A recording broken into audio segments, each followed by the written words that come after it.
I got the car all cleaned up and ready for that car show. And of course, typical Ohio fashion, we had a bunch of rain.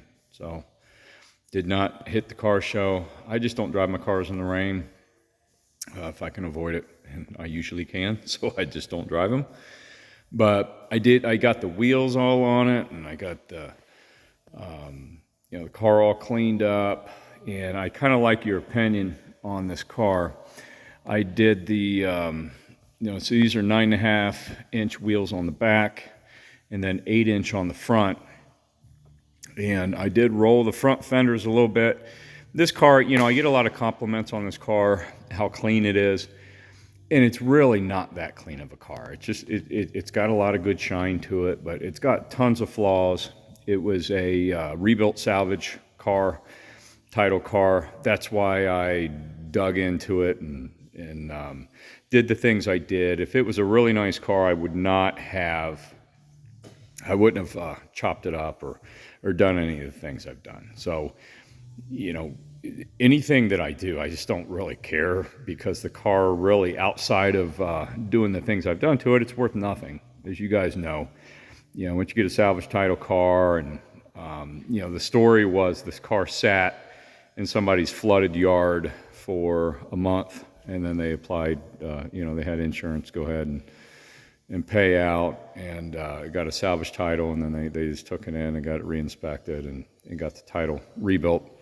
But I ended up with it because somebody did not want to put the money into like the lower engine harness and a couple other things, and they had their eyes on another car.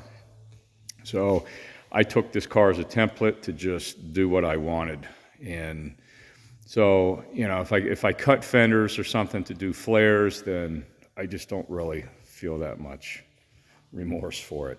But man, after putting these wheels on, and I did drive this car after what would have been the car show because the weather moved out, and I just don't really have any issues with the way it drives with these wheels. But I don't think I'm going to do any fender flares on it, to be honest with you, because I think everything, it looks how I want it to look, and that's really what it's all about.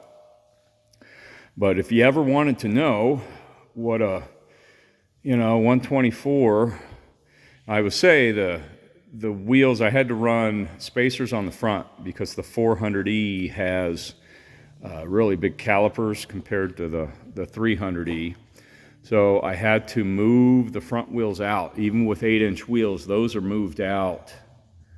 I think it was 5 millimeters, so roughly a 1/4 inch, maybe a little less than a 1/4 inch.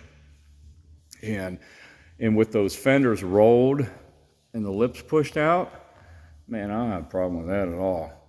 And I don't have the full turn radius or the tight turning that you would on a regular gearbox 300E, because I put the steering rack in, and it did make the steering a little slower. So I don't, the lock is not quite as far as a steering gearbox car, so it actually helps. So it keeps these wheels from rubbing. But, after driving it last weekend, I'm real happy with the way it drove. The engine obviously runs awesome.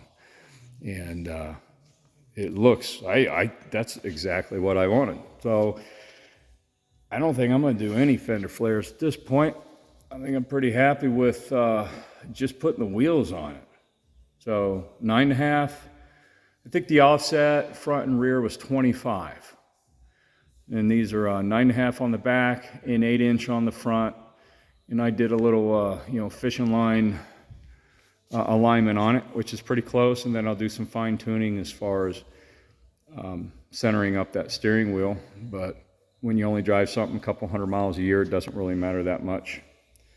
But I don't know. What do you think, man? Does it even need fender flares? I don't think it needs fender flares. So I think I'm going to run with this. And I got a couple other little cosmetic things that I think I want to button up, but car just keeps getting better.